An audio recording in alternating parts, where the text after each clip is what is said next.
आप जब किसी भी सुपरहिट फ्रेंचाइजी का सीजन 2, सीजन 3, सीजन 4 या जितने भी सीजन सीजनली बनाते हो तो उसके मेकर्स को इस बात का ध्यान रखना चाहिए कि उस फ्रेंचाइजी के पहले सीजन ने क्या बार सेट किया था।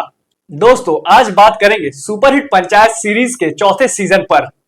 स्टारकास्ट लगभग लगभग सेम है। पंचायत 4 की कहानी शुरू होती है सचिव जी यानी जीतू भैया हमारे अपनी मौसी से रिजल्ट के सिलसिले में बात कर रहे होते हैं कि रिजल्ट आने पर वो गांव को छोड़ देंगे। जैसे ही फोन कटता है, प्रहलाद चा और सहायक विकास सचिव जी के पास आते हैं और कहानी फिर से गांव की पृष्ठभूमि पर आ जाती है।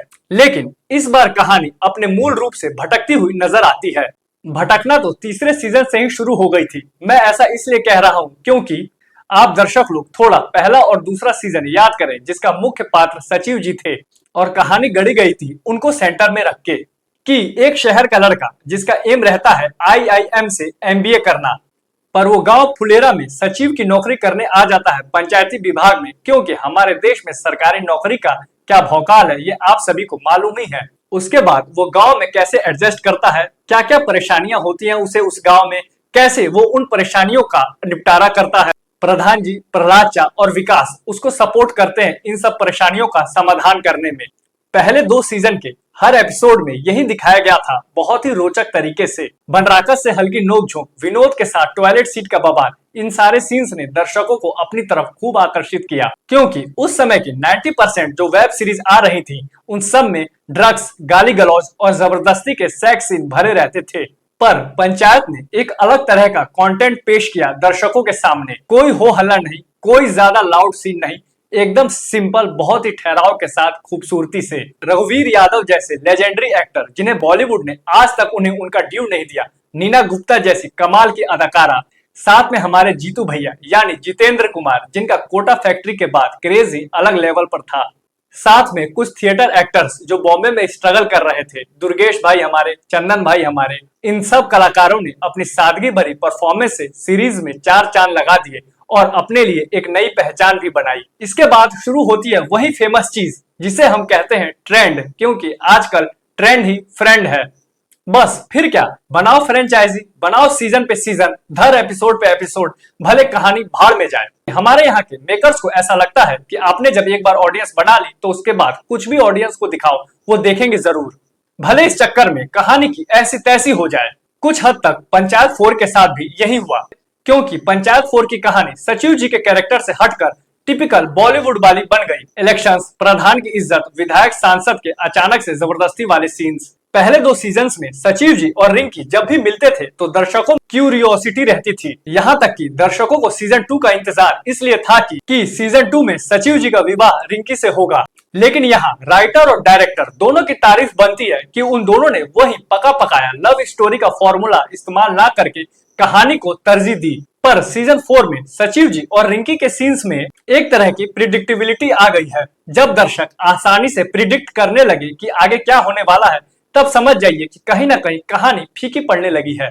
फीकेपन की नींव सीजन 3 के आखिरी एपिसोड में ही डाल दी गई थी, जब एंड में फाइटिंग वाले सीन को डालकर सीजन खत्म कर दिया गया। तभी कहीं ना कहीं यह अंदेशा हो गया था कि अगले सीजन में कहानी सचिव जी के कैरेक्टर पर से हटके इलेक्शन लड़ने पर केंद्रित हो जाएगी।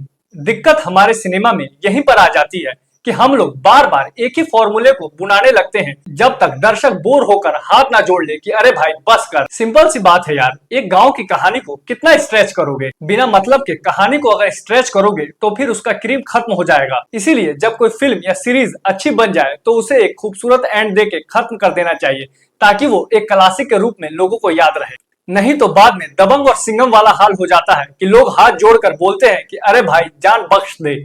अनुराग कश्यप ने गैंग्स ऑफ वासेपुर के 2 सक्सेसफुल पार्ट्स बनाने के बाद भी तीसरे पार्ट की इतनी डिमांड होने के बावजूद उसे नहीं बनाया। इसीलिए गैंग्स ऑफ वासेपुर आज भी क्लासिक है। Same Anurag Kashyap sacred games के मामले में चूक गए। रीजन शायद ये भी हो सकता है कि सेक्रेड गेम्स के पहले सीजन ने वो धमाका किया था कि अनुराग कश्यप को लगा कि क्यों ना एक और सीजन बनाया जाए। सेक्रेड गेम्स सीजन 2 का क्या डिजास्टर हुआ वो सबके सामने है। पर यह भी हकीकत है कि सेक्रेड गेम्स के पहले सीजन ने ही इंडिया में वेब सीरीज शोज की लॉन्चिंग पैड की भूमिका निभाई थी, इतने बड़े स्केल पर हिट होकर। अगर इंडिया में सेक्रेड गेम्स के पहले सीजन को कोई वेब सीरीज मैच कर सकती है तो वो है 1992 स्कैम। या दोस्तों आपके अकॉर्डिंग कोई और वेब सीरीज है जो सेक्रेड गेम्स को टक्कर दे सकती है इंडिया में, तो कमेंट सेक्शन में कमेंट करें। Money Heist, Narcos, You, Squid Game, जिनके पहले 2 सीजन्स का स्टैंडर्ड ही कुछ अलग लेवल का था, बाद में जबरदस्ती के कुछ सीजन्स बना के उनका कवाड़ा कर दिया गया। God father 3, again I repeat, God father 3 भी 1 और 2 वाला मुकाम हासिल नहीं कर पाई थी। कुल मिला के मेरी सीमित समझ में बात इतनी सी है कि सिनेमा को सिनेमा ही रहने दो, उसे गन्ना समझकर उसका जूस मत निकालो। चलिए अब बात करते हैं पंचायत 4 के कैरेक्टर्स के अभिनय पर। रघुवीर यादव सर का हई ससुर सबके डायलॉग्स पर भारी है, तभी तो मनोज बाजपेयी कहते हैं कि उन्होंने आज तक रघुवीर यादव से बड़ा एक्टर देखा ही नहीं है। नीना गुप्ता मैम का अभिनय सबसे ज्यादा इसी सीजन में दिखा है और उन्होंने काफी लाजवाब काम किया है। हमारे सचिव जी जीतू भैया, उन्होंने वैसा ही काम किया है जैसा कि वो करते हैं हमेशा। दुर्गेश भाई एज अ वन राक्षस, पर इस सीजन में वो वन राक्षस बन गए हैं। पिछले सीजन्स में दुर्गेश भाई का कैरेक्टर थोड़ा सा टोन्ड डाउन था, पर इस सीजन में दुर्गेश भाई के कैरेक्टर में एक इंटिमिडेटिंग पर्सनालिटी दिखी है, इसीलिए उनकी तारीफ सबसे ज्यादा बनती है। चंदन और फैजल मलिक का भी काम ठीक है। सानविका ने भी रिंकी के कैरेक्टर में एज यूजुअल वही किया है जो वो पिछले सीजन्स में करती आ रही हैं, लेकिन काम उनका अच्छा है।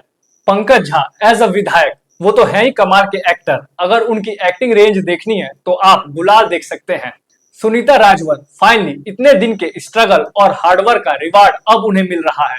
उन्होंने जो अपने कैरेक्टर में कनिंगनेस दिखाई है वो कमाल का है। आप उनकी परफॉर्मेंस संतोष मूवी में एज अ लेडी पुलिस देखिए, गजब की परफॉर्मेंस दी है उन्होंने। अशोक पाठक एज अ विनोद, इस सीजन में उनकी परफॉर्मेंस पिछले 3 सीजन से भी बेहतरीन है।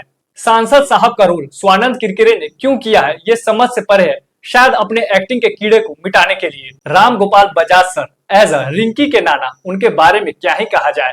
उन्होंने थोड़ी देर के स्क्रीन टाइम में ये साबित कर दिया है कि क्यों उन्हें हिंदी रंगमंच में फादर फिगर का दर्जा दिया गया है। वो जब बोलते हैं तो उनकी आवाज ही ऐसी है कि बस मन करता है कि सुनते ही रहें। जिन्हें उनके बारे में नहीं पता है, मैं उन्हें बता दूं कि वो एक समय नेशनल स्कूल ऑफ ड्रामा के डायरेक्टर भी रह चुके हैं।